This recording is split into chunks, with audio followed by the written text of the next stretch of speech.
So name's Artem. Artem Lopatchenko. I don't use my last name because most people don't know any other Artems. Plus, my last name is a hockey last name, so I just go by Artem. I operate out of the greater Raleigh market as well as some of the surrounding markets.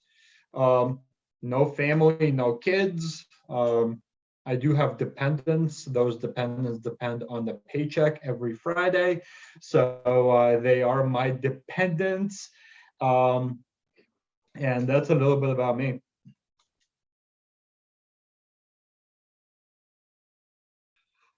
Graduated with an accounting degree, got my CPA, eventually got my MBA, got into the residential real estate investing.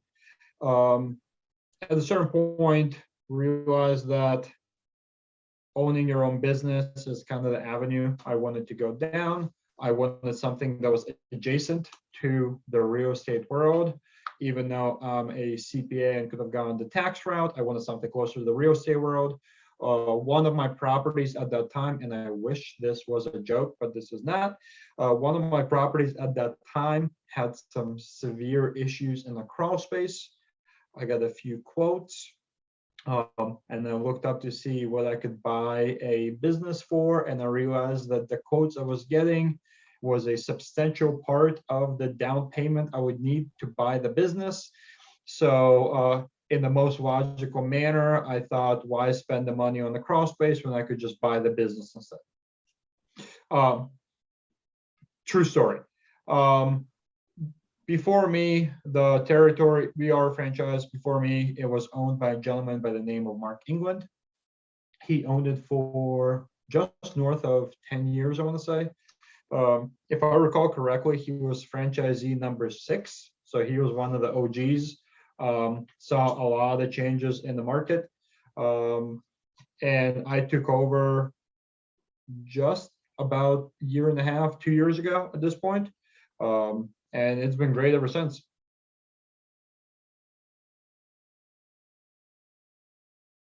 Definitely some challenges. I moved down to the Raleigh market January of 2020. That is significant because the world shut down for a foreseeable future.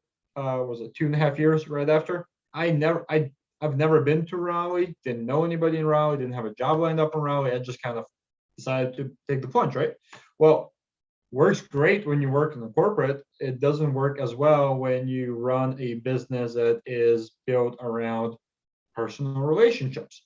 The first 6 months, people were still not meeting face to face. So that was a little bit of that was definitely a challenge. I am also not very handy. So running a business where you're very good in terms of big picture stuff, but not so good in as far as the day-to-day and doing things hands-on, that presented some challenges. I have been blessed with phenomenal employees I was able to onboard. My estimator and my project manager, they have a wealth of knowledge, so they have been able to help me through that.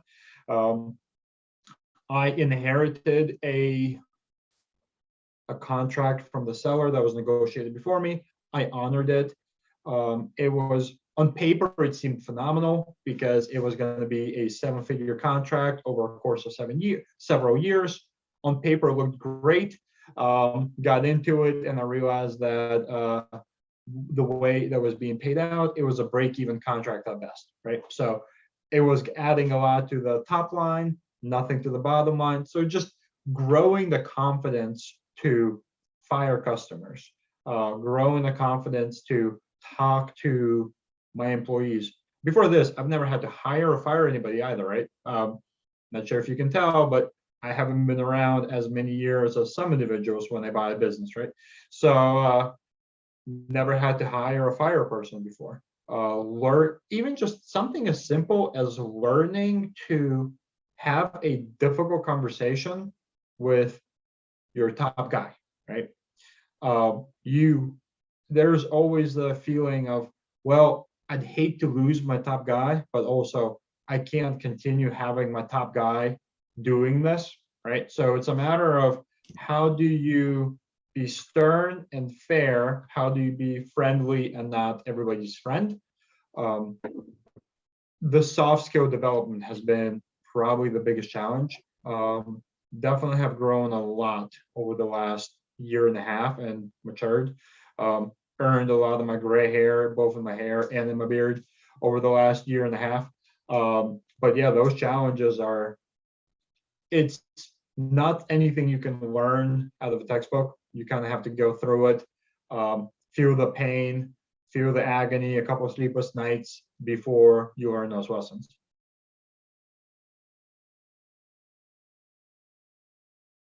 So the great part about the restoration industry, and one of the things that excites me the most about it is a need-based business. So at the time of this recording, there are a lot of concerns about where's the economy going next. Is there going to be a slowdown in the housing market? Is there going to be a pullback in the economy? What does this mean for people's houses, jobs, etc.? Well, unlike upfitting a house or a bathroom remodel or a kitchen remodel, when you have a sewage backup in your crawl space, it cannot wait until your pay raise. It cannot wait till bonus time. You're calling somebody right away. So it is it is a need-based business, and it's not tied to the economy as much as some of the other businesses. So I was super excited about that. The other thing that's exciting about the business is you are giving people a peace of mind. 6 months after buying this business, I had one of my properties, my personal properties, burned down, and it was a total loss. It had to get boarded up. We had to demo it. We had to encapsulate it. We had to do the entire thing for the unit. And now, being on the other side of the situation, it is nice being able to provide that peace of mind to the customers. When my property caught fire, when I got there, there were other restoration companies ready to do the board up.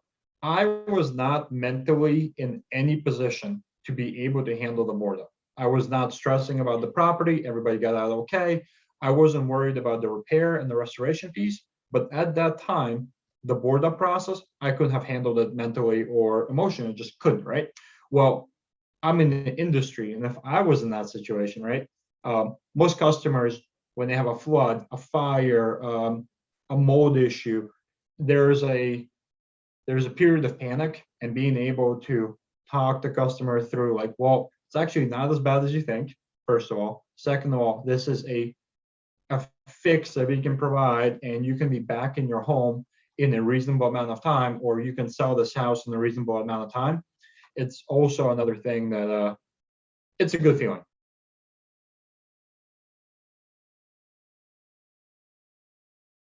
We are a franchise, and the franchise support, the network of the franchisees here is great.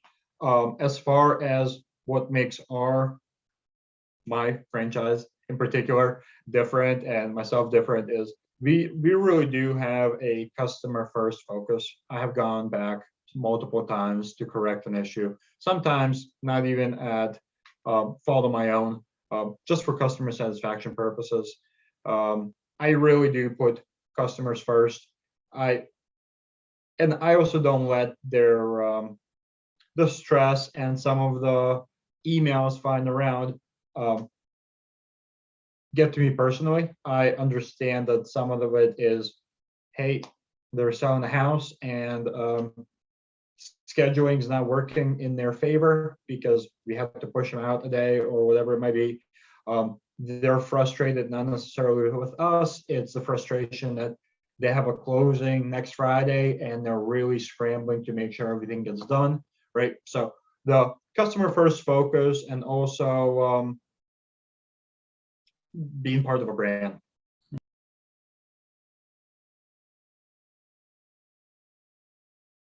$1 million question, right? Literally and figuratively. continuing to grow the relationships with my existing customers. So going vertical rather than horizontal, expanding the offerings to my existing customers and really doing more handholding. The other thing that I really need to get on top of is I have a fairly large geographic area that I can service. The emphasis is on I can, not I do. So there are markets that are up and coming that I should be doing more work in than I already am. And I just haven't made it a focus. So I just really need to refocus on some of the new and upcoming markets, because the current markets are going to sustain themselves. The new and upcoming markets really need more hand holding and babysitting to get them up and running and more repetitive. And that's going to be the biggest bang for my time and my money in terms of marketing, is focusing on those underdeveloped markets.